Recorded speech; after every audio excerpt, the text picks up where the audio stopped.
नमस्कार, जोहार। मैं पूनम और आप देख रहे हैं जोहार झारखंड। चलिए जानते हैं आज की 25 महत्वपूर्ण बड़ी खबरों को। धनबाद में दोस्तों संग नदी में नहाने गए युवक की डूबने से मौत, परिवार में मातम। धनबाद जिले के निरसा क्षेत्र के बरबिंदिया नदी घाट पर नहाने दौरान एक युवक की डूबने से मौत हो गई। घटना रविवार शाम की है। पूरे क्षेत्र में शोक व आक्रोश का माहौल है। मृत युवक की पहचान धनु रवानी 35 वर्ष के रूप में हुई। मिली जानकारी के अनुसार धनु रवानी अपने दोस्तों के साथ नदी किनारे पार्टी करने गया था। नदी में नहाने के दौरान वो अचानक गहरे पानी में चला गया और डूब गया। उसके दोस्त उसे बचाने की बजाय मौके से भाग निकले। परिजनों को भी हादसे की जानकारी नहीं दी। किसी अन्य व्यक्ति के माध्यम से घटना की सूचना परिजनों को मिली। सूचना मिलते ही धनु रवानी की पत्नी तुलसी रवानी ने MPL OP पहुंचकर OP प्रभारी सुमन कुमारी को आवेदन दिया और पति के दोस्तों पर लापरवाही का आरोप लगाया। आवेदन मिलते ही पुलिस घटनास्थल पहुंची और युवक की तलाश में जुट गई। अंधेरा होने के कारण रविवार को खोज अभियान रोकना पड़ा। पुलिस की टीम सोमवार की सुबह फिर नदी घाट पहुंची और स्थानीय गोताखोरों की मदद से सघन तलाशी अभियान चलाया। कड़ी मशक्कत के बाद धनु रवानी का शव बरामद किया गया। लातेहार के महुआ डांड में पिकअप वाहन पलटा, दबकर महिला की मौत, पति व बेटा घायल। लातेहार जिले के महुआ डांड में सड़क दुर्घटना में एक महिला की मौत हो गई, जबकि पति व बेटा गंभीर रूप से घायल हो गए। घटना रविवार देर शाम की है। महुआ डांड स्थित संत जेवियर कॉलेज गेट के पास एक पिकअप वाहन अनियंत्रित होकर सड़क किनारे पलट गया। वाहन पर धान लदा हुआ था और उस पर एक ही परिवार के 3 लोग सवार थे।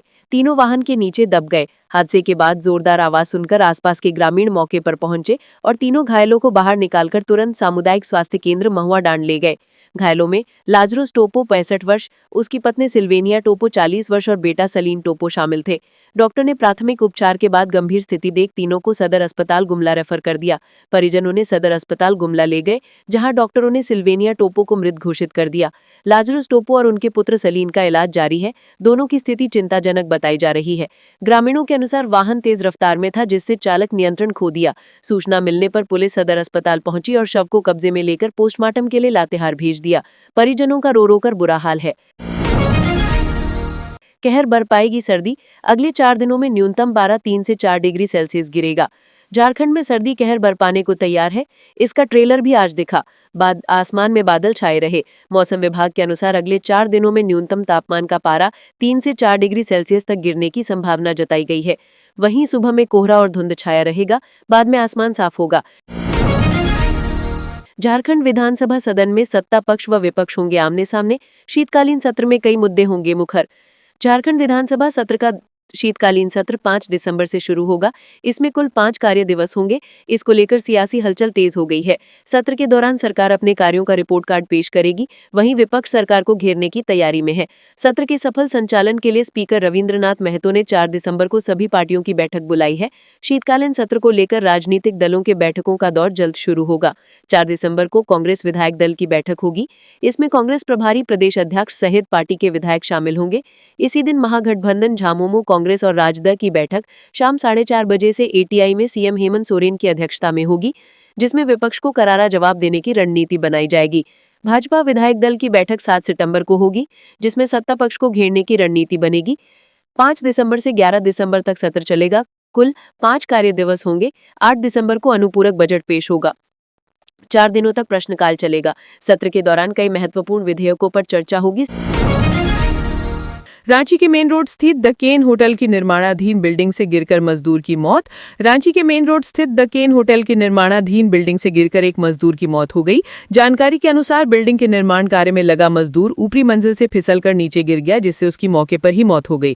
ये घटना सोमवार की बताई जा रही है। प्रत्यक्षदर्शियों के अनुसार मजदूर बिना किसी उचित सुरक्षा उपकरण यानी सेफ्टी बेल्ट या हेलमेट के ऊंचाई पर काम कर रहा था, जो सीधे तौर पर निर्माण कार्य में सुरक्षा मानकों की अनदेखी है।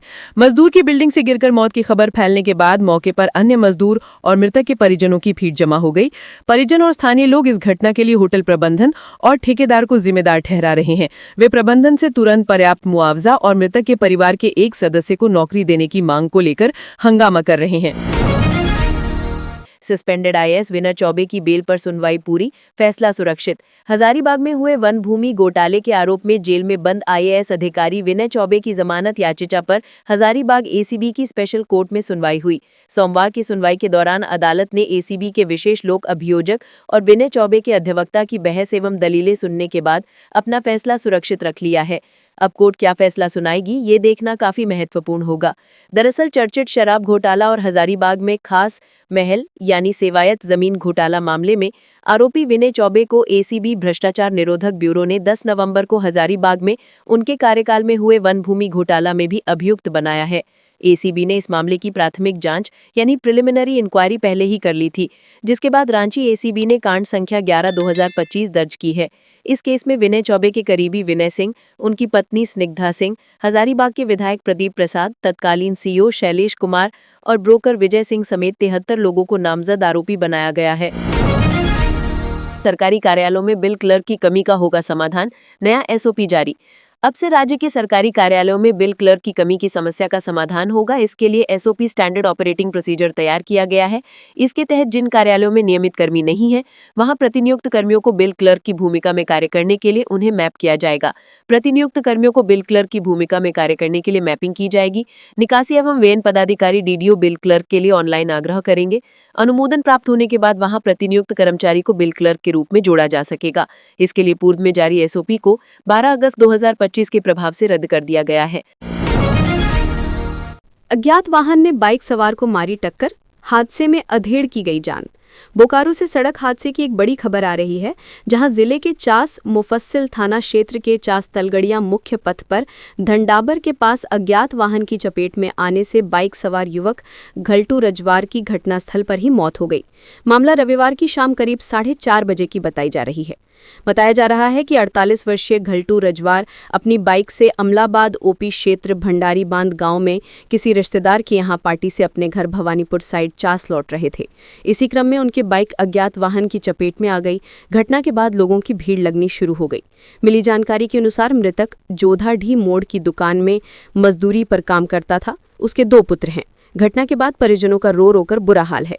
घटना की सूचना मिलते ही स्थानीय पुलिस मौके पर पहुंची और शव को कब्जे में लेकर पोस्टमार्टम के लिए भेज दिया।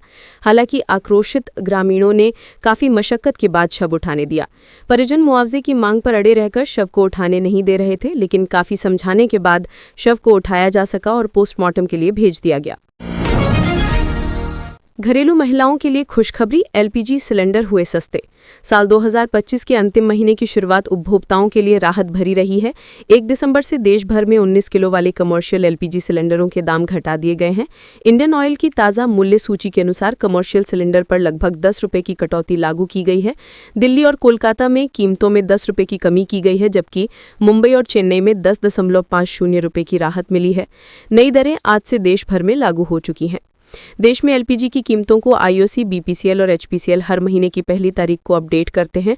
मूल्य निर्धारण इंपोर्ट पैरिटी प्राइस मॉडल पर आधारित होता है, जिसमें कच्चे तेल के अंतर्राष्ट्रीय भाव, डॉलर रुपया विनिमय दर, बीमा, फ्रेट, कस्टम ड्यूटी और अन्य टैक्स शामिल होते हैं। कीमतें राज्यों में अलग अलग होती हैं, क्योंकि रिफाइनरी से डिपो और फिर शहरों या दूर दराज के इलाकों तक गैस पहुंचाने में आने वाली लागत हर स्थान पर भिन्न होती है।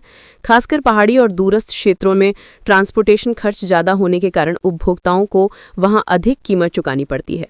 कमर्शियल गैस के रेट घटने से कारोबारियों और होटलों को थोड़ी राहत मिलने की उम्मीद है, जबकि घरेलू उपभोक्ताओं को फिलहाल मौजूदा कीमतों पर ही सिलेंडर मिलता रहेगा। झारखंड के बैंकों में 1490 करोड़ रुपए का नहीं है कोई दावेदार कि 10 साल से नहीं हुआ लेन देन। झारखंड के विभिन्न बैंकों में जमा 1490 करोड़ रुपए पिछले 10 साल से बिना दावेदार पड़े हैं। ये राशि कुल 38,14,579 खातों से जुड़ी है, जिनमें 1 दशक से कोई लेन देन नहीं हुआ है। बैंकिंग नियमों के तहत इन रकमों को अनक्लेम्ड घोषित कर जानकारी रिजर्व बैंक ऑफ इंडिया को भेज दी गई है। सबसे ज्यादा 530 करोड़ रुपए स्टेट बैंक ऑफ इंडिया के निष्क्रिय खातों में जमा है। इसके बाद बैंक ऑफ इंडिया के खातों में 408 करोड़ रुपए बिना दावेदार पड़े हैं। अन्य बैंकों में भी बड़ी मात्रा में राशि वर्षों से बिना लेनदार की प्रतीक्षा कर रही है। सूत्रों के अनुसार इन खातों से जुड़ी जानकारी अक्सर परिवारों को भी नहीं होती। कई खाताधारकों ने अपनी जमा राशि या बैंक खातों की जानकारी परिजनों से साझा नहीं की, जिसके कारण ये रकम वर्षों से असंचालित पड़ी है। इसमें बचत खातों के साथ साथ बड़ी संख्या में फिक्स डिपॉजिट भी शामिल हैं। आरबीआई के निर्देशानुसार बैंक ऐसे सभी असंचालित और अनक्लेम्ड खातों की सूचना केंद्रीय बैंक को भेजते हैं, ताकि उद्गम या उदयन जैसे पोर्टल के माध्यम से खाताधारकों तक जानकारी पहुंचाई जा सके। सके। राज्य स्तरीय बैंकर्स समिति झारखंड के उप महानिदेशक संतोष कुमार सिन्हा के मुताबिक पिछले 10 साल से इन राशियों पर किसी ने दावा नहीं किया है। नियमानुसार बैंक जल्द ही ये राशि रिजर्व बैंक को हस्तांतरित करेंगे। विशेषज्ञों का मानना है कि यदि परिवार बैंक खातों और वित्तीय जानकारियों को साझा करने की आदत विकसित करें तो ऐसी बड़ी रकम बेवारिस होने से बच सकती है। रांची में गांजा बेचते हुए एक युवक गिरफ्तार। रांची के चुटिया थाना पुलिस ने स्टेशन रोड इलाके से एक युवक को गांजा के साथ पकड़कर रविवार को न्यायिक हिरासत में भेज दिया। गिरफ्तार युवक की पहचान अंकित कुमार दत्ता निवासी अयोध्यापुरी चुटिया के रूप में हुई है। पुलिस को गुप्त सूचना मिली थी कि चुटिया पटेल चौक के पास स्थित गुमटी से गांजा और ब्राउन शुगर की अवैध बिक्री की जा रही है। सूचना के आधार पर थाना प्रभारी पूनम कुजूर ने पुलिस टीम के साथ शनिवार देर रात छापेमारी की। कार्रवाई के दौरान गुमटी से 70 पुड़िया गांजा बरामद किया गया और मौके से आरोपी को पकड़ा गया। पूछताछ में युवक ने स्वीकार किया कि वो गांजा खरीद कर लाता था और फिर उसे महंगे दामों पर बाजार में बेचता था। पुलिस ने मामले में आगे की जांच शुरू कर दी है और नेटवर्क से जुड़े अन्य लोगों की पहचान की कोशिश की जा रही है। कांग्रेस कर रही है प्रवक्ता की तलाश, शुरू किया गया नेशनल मीडिया टैलेंट हंट कार्यक्रम। कांग्रेस पार्टी इन दिनों अपने प्रवक्ता की तलाश कर रही है। इसके लिए पार्टी ने नेशनल मीडिया टैलेंट हंट कार्यक्रम शुरू किया है, जिसमें इच्छुक लोगों को आवेदन देने की बात भी कही जा रही है। झारखंड प्रदेश से आए हजारीबाग जिले के समन्वयक राकेश किरण महतो ने इसकी जानकारी दी है। पूरे राज्य में इन दिनों कांग्रेस पार्टी प्रवक्ता की तलाश में जुट गई है। पार्टी चाहती है कि जो कांग्रेस की विचारधारा से प्रभावित है वैसे व्यक्ति या फिर पत्रकार कांग्रेस के प्रवक्ता बन सकते हैं। झारखंड प्रदेश से आए हजारीबाग जिले के समन्वयक राकेश किरण महतो और सहायक समन्वयक सुनील सिंह ने कहा कि पहले कोई नेता या मंत्री पार्टी का प्रवक्ता मनोनीत कर देते थे, पर अब प्रवक्ता की नियुक्ति चयन प्रक्रिया से होगी। कांग्रेस की विचारधारा वाला कोई भी व्यक्ति या पत्रकार ऑनलाइन या ऑफलाइन के माध्यम से आवेदन दे सकते हैं, लेकिन इसके लिए सांसद या जिला अध्यक्ष की अनुशंसा जरूरी है। ये प्रक्रिया झारखंड प्रदेश में 27 नवंबर से 5 दिसंबर तक चलेगी। मीडिया टैलेंट हंट का मुख्य उद्देश्य कांग्रेस के लिए प्रभावशाली मीडिया प्रवक्ता तैयार करना है, जो लोगों तक कांग्रेस के विचार, नीतियां और संदेश को प्रभावी ढंग से पहुंचा सके।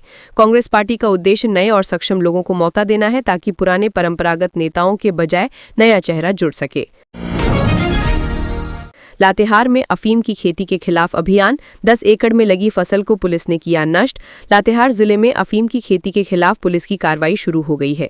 लातेहार एसपी कुमार गौरव के निर्देश पर पुलिस ने गुप्त सूचना पर बरियातू थाना क्षेत्र के अलग अलग गांव में कार्रवाई करते हुए लगभग 10 एकड़ जमीन में लगाई गई अफीम की फसल को नष्ट कर दिया। दरअसल लातेहार एसपी कुमार गौरव को गुप्त सूचना मिली थी कि जिले के बरियातू थाना क्षेत्र के गुरवे, बघमरी, कोटना सिमर आदि गांव में अफीम तस्करों के द्वारा बड़े पैमाने पर अफीम की खेती शुरू की गई है। सूचना के बाद एसपी के निर्देश पर थाना प्रभारी रंजन पासवान के नेतृत्व में पुलिस की टीम गठित की गई और अफीम की खेती के खिलाफ कार्रवाई शुरू की गई। इस दौरान पुलिस की टीम ने लगभग 10 एकड़ में लगाए गए अफीम के पौधों को नष्ट कर दिया। इस दौरान पुलिस ने स्थानीय ग्रामीणों को अफीम की खेती से दूर रहने और यदि कोई गांव के आसपास अफीम की खेती करता हो तो उसकी सूचना देने के प्रति भी जागरूक किया। इधर इस संबंध में लातेहार एसपी कुमार गौरव ने बताया कि सरकार के निर्देश पर पुलिस की टीम अफीम की खेती के खिलाफ लगातार कड़ी कार्रवाई कर रही है। उन्होंने कहा कि अफीम की खेती के खिलाफ पुलिस ने ग्रामीण इलाकों में जागरूकता अभियान भी चला रखा है। इससे संभावना है कि इस बार अफीम की खेती कम होगी, लेकिन कुछ स्थानों पर अफीम की खेती की सूचना मिल रही है, जिसके बाद पुलिस ने त्वरित कार्रवाई करते हुए अफीम की खेती के खिलाफ अभियान चलाकर उसे नष्ट कर दिया है। उन्होंने कहा कि लातेहार चतरा तथा लातेहार पलामू जिले के बॉर्डर इलाके के सुदूरवर्ती इलाकों में कहीं कहीं अफीम की खेती की सूचना मिली थी, वहां भी उसे नष्ट कर दिया गया है। एसपी कुमार गौरव ने बताया कि पिछले वर्ष लातेहार जिले में पुलिस के द्वारा लगभग 800 एकड़ भूमि में अफीम की फसल को नष्ट किया गया था। पुलिस की कार्रवाई से अफीम तस्करों को बड़ा नुकसान हुआ था। इस कारण संभावना है कि लातेहार जिले में अफीम की खेती पर अंकुश लगेगा। उन्होंने आम लोगों से अपील की है कि किसी भी सूरत में अफीम की खेती ना करें। इसकी खेती से जमीन की उर्वरा शक्ति तो नष्ट होती ही है, आने वाले पीढ़ियों का भविष्य भी नष्ट हो जाएगा। चतरा में बड़ा हादसा, सुरक्षा उपकरण न मिलने से बिजली मिस्त्री की मौत, ठेकेदार पर उठे सवाल। चतरा जिले में रविवार को बिजली लाइन की मरम्मत के दौरान हुई लापरवाही ने एक मजदूर की जान ले ली। घटना 22 कोट परिसर और उपायुक्त कार्यालय के पास की है, जहां बोकारो के रहने वाले शिशुपाल कुमार बिजली के खंभे पर चढ़कर काम कर रहे थे। जानकारी के अनुसार मरम्मत कार्य के लिए ठेकेदार की ओर से शिशुपाल को कोई सुरक्षा किट या सेफ्टी बेल्ट उपलब्ध नहीं कराई गई थी। काम के दौरान अचानक पैर फिसलने से वे खंभे से नीचे गिर पड़े और गंभीर रूप से घायल घायल हो गए। घटनास्थल पर मौजूद लोगों ने तत्काल उन्हें सदर अस्पताल चतरा पहुंचाया, जहां चिकित्सकों ने उन्हें मृत घोषित कर दिया। हादसे की जानकारी मिलते ही ठेकेदार अंतु कुमार अग्रवाल अस्पताल पहुंचा। बताया जाता है कि उसने मामले को दबाने के उद्देश्य से शव को अस्पताल से चुपचाप बाहर ले जाने की कोशिश की। अस्पताल कर्मियों ने इसकी सूचना सदर थाना को दी। थाना प्रभारी ने ठेकेदार की गाड़ी का पीछा कर उसे रोका और शव को वापस अस्पताल लाकर कब्जे में लिया। इस घटना ने ठेकेदार की नीयत और कार्यशैली पर गंभीर सवाल खड़े कर दिए हैं। मृतक के सहकर्मियों ने बताया कि वे लोग कई महीनों से सुरक्षा उपकरण उपलब्ध कराने की मांग कर रहे थे, लेकिन ठेकेदार लगातार अनदेखी करता रहा। मजदूरों का कहना है कि यदि शिशुपाल को सेफ्टी बेल्ट और प्रोटेक्टिव किट मिलती तो उसकी जान बच सकती थी। शिशुपाल कुमार फागू प्रजापति के पुत्र थे और बोकारो जिले के कुन्नू गांव के निवासी थे। हादसे की खबर मिलते ही उनके घर में कोहराम मच गया है। पश्चिमी सिंहभूम में एचआईवी संक्रमण का बढ़ा खतरा, केवल 7 महीनों में 74 नए मामले दर्ज। पश्चिमी सिंहभूम जिले में एचआईवी संक्रमण का ग्राफ लगातार ऊपर जा रहा है और हालात अब सामान्य चिंता से आगे बढ़कर स्वास्थ्य संकट की ओर संकेत कर रहे हैं। दरअसल थैलेसीमिया पीड़ित 5 बच्चों को संक्रमित रक्त चढ़ाए जाने की घटना के बाद जिले में एचआईवी नियंत्रण प्रणाली पर गहरे सवाल उठने लगे हैं। आधिकारिक रिकॉर्ड के अनुसार जिले में 560 एचआईवी संक्रमित मरीज पंजीकृत हैं। इनमें 347 पुरुष, 198 महिलाएं, 15 थर्ड जेंडर और 15 बच्चे शामिल हैं। चिंता की सबसे बड़ी बात यह है कि अप्रैल 2025 से केवल 7 महीनों में 74 नए मामले दर्ज हुए हैं। ये वृद्धि बताती है कि संक्रमण की रफ्तार नियंत्रण से बाहर होती जा रही है और रोकथाम की वर्तमान व्यवस्था पर्याप्त नहीं है। इस बढ़ती मरीज संख्या के बीच जिले का एकमात्र एआरटी यानी anti retroviral therapy centre staff की कमी से जूझ रहा है। खुद जिला स्वास्थ्य विभाग स्वीकार करता है कि सेंटर को सुचारू संचालन के लिए 7 पदों की आवश्यकता है, जबकि वर्तमान में केवल 4 कर्मचारी ही सेवाएं दे रहे हैं। मेडिकल ऑफिसर और तकनीकी स्टाफ की अनुपस्थिति के कारण दवाओं का नियमित वितरण, फॉलोअप और परामर्श जैसी महत्वपूर्ण सेवाएं प्रभावित हो रही हैं। Civil surgeon doctor Bharti Minj का कहना है कि दवाएं और टेस्ट किट उपलब्ध हैं, लेकिन कर्मचारियों की कमी के कारण मरीजों तक सेवाएं समय पर पहुंचाना चुनौती बन गया है। वे मानती हैं कि बड़ी संख्या में मरीजों को नियमित निगरानी और परामर्श की आवश्यकता होती है और मौजूदा स्थिति संक्रमण नियंत्रण को कमजोर कर रही है। वहीं जागरूकता की कमी भी समस्या को और गंभीर बना रही है। जिले के कई हिस्सों में अभी भी एचआईवी को लेकर सामाजिक संकोच मौजूद है। यहाँ कई मरीज देर से जांच कराते हैं या फिर इलाज शुरू करने में हिचकते हैं और ये देरी संक्रमण के प्रसार को और तेज करती है। दूसरी ओर लगातार बढ़ते मामलों ने प्रशासन को अब जागरूकता अभियान चलाने पर मजबूर कर दिया है। ग्रामीण और शहरी दोनों इलाकों में लोगों को समय पर जांच, सुरक्षित व्यवहार और नियमित उपचार के महत्व से अवगत कराने की योजना बनाई जा रही है। 1100 होमगार्ड जवानों का 34 दिवसीय प्रशिक्षण आज से शुरू। जाने किस सेंटर पर किस जिले के जवानों की है ट्रेनिंग। झारखंड के 1100 होमगार्ड जवानों का प्रशिक्षण आज से राज्य के 4 ट्रेनिंग सेंटरों में शुरू हो गया है। ये प्रशिक्षण 34 दिनों तक चलेगा। गृह रक्षा वाहिनी एवं अग्निशमन विभाग के डीआईजी ने इस संबंध में आदेश जारी करते हुए सभी संबंधित जिला समादेष्टा को निर्देश दिया है कि प्रशिक्षण के लिए भेजे जाने वाले होमगार्ड की सूची में पासपोर्ट साइज फोटो लगाकर उसे अभिप्रमाणित किया जाए। होमगार्ड जवानों को मेसिंग यानी भोजन और अन्य व्यय के लिए पर्याप्त राशि और दैनिक उपयोग का सामान अपने साथ लाने का निर्देश दिया जाए। झांगुर गिरोह का आतंक समाप्त। सुप्रीमो रामदेव उरांव सहित कई उग्रवादी जल्द करेंगे आत्मसमर्पण। झारखंड पुलिस को उग्रवाद के खिलाफ एक बड़ी सफलता मिलने की उम्मीद है। गुमला समेत कई जिलों में 30 वर्षों से दहशत का पर्याय बने दुर्दांत झांगुर गिरोह के सुप्रीमो रामदेव उरांव सहित कई प्रमुख सदस्य जल्द ही आत्मसमर्पण कर सकते हैं। ये जानकारी सामने आ रही है कि गिरोह के कई उग्रवादी इस समय झारखंड पुलिस के वरिष्ठ अधिकारियों के साथ संपर्क में हैं। जानकारी के अनुसार झांगुर गिरोह के सरगना रामदेव उरांव समेत 2 प्रमुख उग्रवादी इस समय हथियार के साथ पुलिस के संपर्क में हैं। उम्मीद है कि गिरोह के बाकी सदस्य भी अगले कुछ दिनों में संपर्क स्थापित कर लेंगे। एक बार संपर्क स्थापित होने के बाद इन सभी उग्रवादियों का आधिकारिक आत्मसमर्पण रांची जोनल आईजी के समक्ष कराया जाएगा। झांगुर गिरोह ने वर्ष 2002 से गुमला और आसपास के क्षेत्रों में अपनी गतिविधियां शुरू की थी, जिससे ये क्षेत्र में 23 वर्षों तक आतंक का केंद्र बना रहा। गिरोह का सुप्रीमो रामदेव उरांव 27 से अधिक गंभीर मामलों में वांछित है। इन अपराधों में नरसंहार, अपहरण, रंगदारी, गोलीबारी और आगजनी जैसे जघन्य कृत्य शामिल हैं। झांगुर गिरोह की इस बड़े आत्मसमर्पण से गुमला समेत आसपास के क्षेत्रों में शांति और कानून व्यवस्था मजबूत होने की उम्मीद है। रामदेव उरांव हाल ही में 20 जनवरी 2025 को घाघरा के देवरागनी में पुलिस के साथ हुई मुठभेड़ के बाद फरार हो गया था, जिसके बाद से झारखंड पुलिस उसकी तलाश कर रही थी। वर्तमान में झांगुर गिरोह में सुप्रीमो रामदेव उरांव समेत कुल 13 सदस्य सक्रिय बताए जा रहे हैं, जिन पर कई आपराधिक मामले दर्ज हैं। गिरिडीह में जब्त शराब की चोरी व तस्करी मामले में स्पेशल ब्रांच का पूर्व कर्मी सहित 3 गिरफ्तार। उत्पाद विभाग ने बड़े स्तर पर जब्त अवैध शराब की चोरी और तस्करी में शामिल एक गिरोह का पर्दाफाश किया है। विभाग ने स्पेशल ब्रांच के पूर्व एसपीओ शशि समेत 3 लोगों को जब्त शराब की पेटियों को चोरी कर अवैध रूप से बाजार में खपाने के आरोप में गिरफ्तार किया है। इस बात की जानकारी उत्पाद अधीक्षक महेंद्र देव सिंह और एसआई महेंद्र देव गम ने प्रेस वार्ता में दी।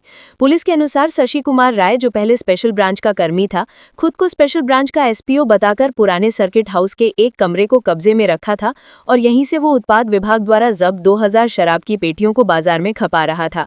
उत्पाद विभाग के पदाधिकारियों ने रविवार की सुबह गुप्त सूचना के आधार पर अवैध शराब लदी एक कार को सेहोडीही के मां तारा ढाबा के समीप पकड़ा।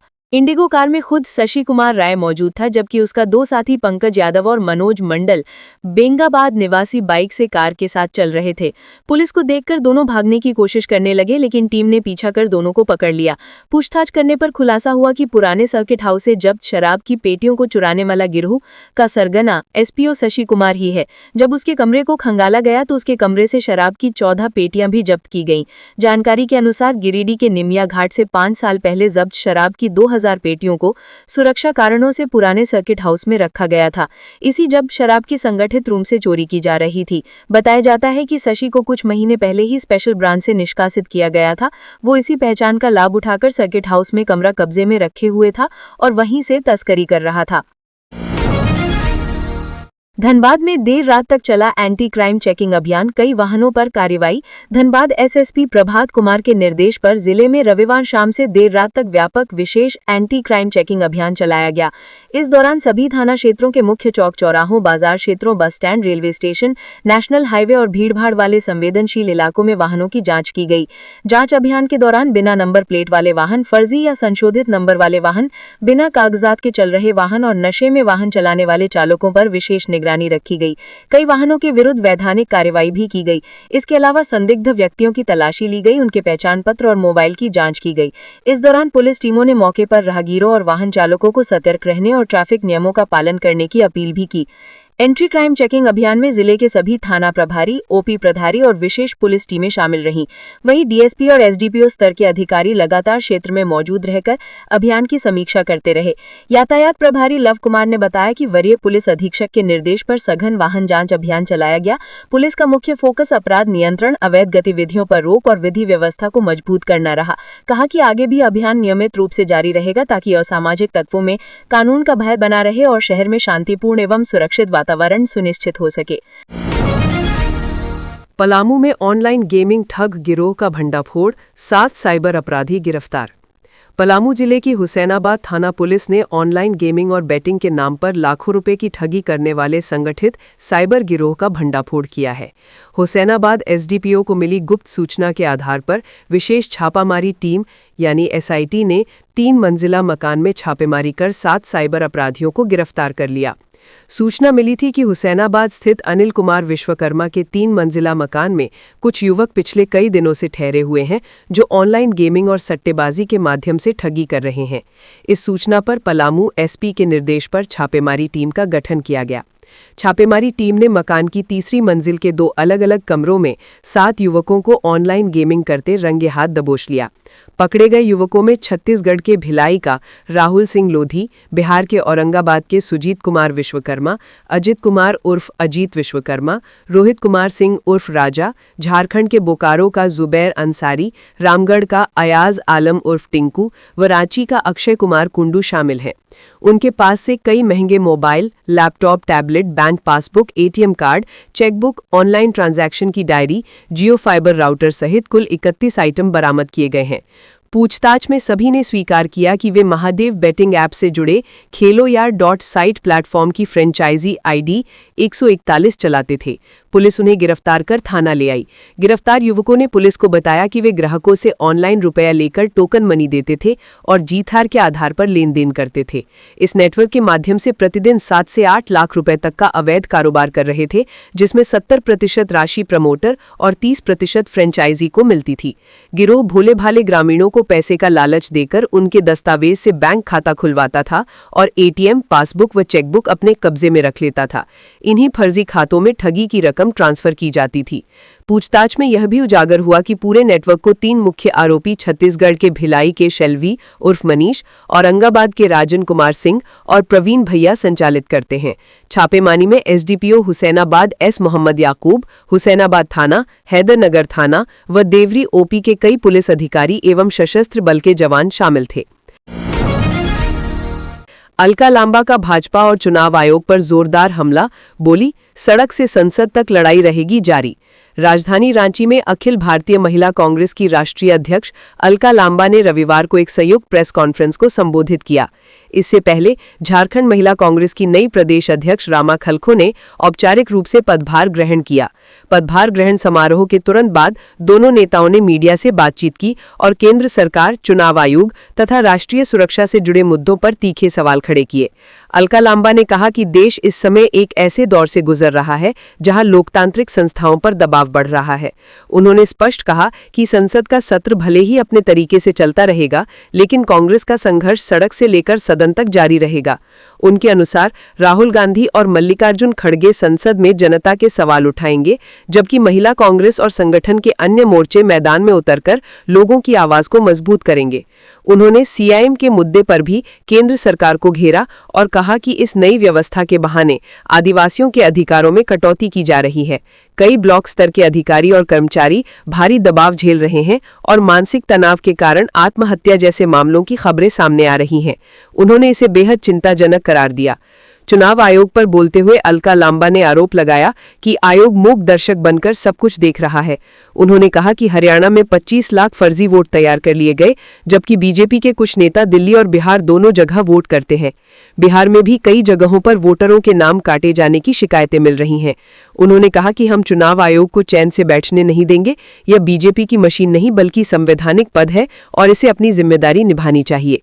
प्रेस वार्ता के दौरान उन्होंने केंद्र सरकार पर वोट चोर गद्दी छोड़ का नारा भी लगाया और कहा कि दिल्ली से लेकर पूरे देश में यह आवाज बुलंद की जाएगी। महिलाओं के मुद्दों पर बात करते हुए उन्होंने कहा कि जहां जहां कांग्रेस या इंडिया गठबंधन की सरकारें हैं, वहां महिलाओं को आर्थिक सहायता दी जा रही है। इसके विपरीत दिल्ली में बीजेपी सरकार ने महिलाओं को सहायता देने का वादा किया था, लेकिन आज तक एक भी महिला को कोई लाभ नहीं मिला। उन्होंने झारखंड मुख्यमंत्री हेमंत सोरेन से भी मांग की कि राज्य महिला आयोग को फिर से सक्रिय किया जाए और महिला बाल संरक्षण आयोग से जुड़े सुझावों को भी सरकार के समक्ष रखा जाएगा। जामताड़ा में 45 लाख की नकली शराब और स्पिरिट के साथ 4 तस्कर गिरफ्तार। पुलिस ने 45 लाख की नकली शराब और स्पिरिट के साथ 4 तस्कर को गिरफ्तार किया है। सोमवार को प्रेस कॉन्फ्रेंस को संबोधित करते हुए एसपी राजकुमार मेहता ने बताया कि अवैध नकली विदेशी शराब की बड़ी खेप को जब्त किया गया है। यह शराब गोविंदपुर की ओर से नारायणपुर थाना क्षेत्र अंतर्गत पांडेयडीह मोड़ होते हुए बिहार ले जाई जा रही थी।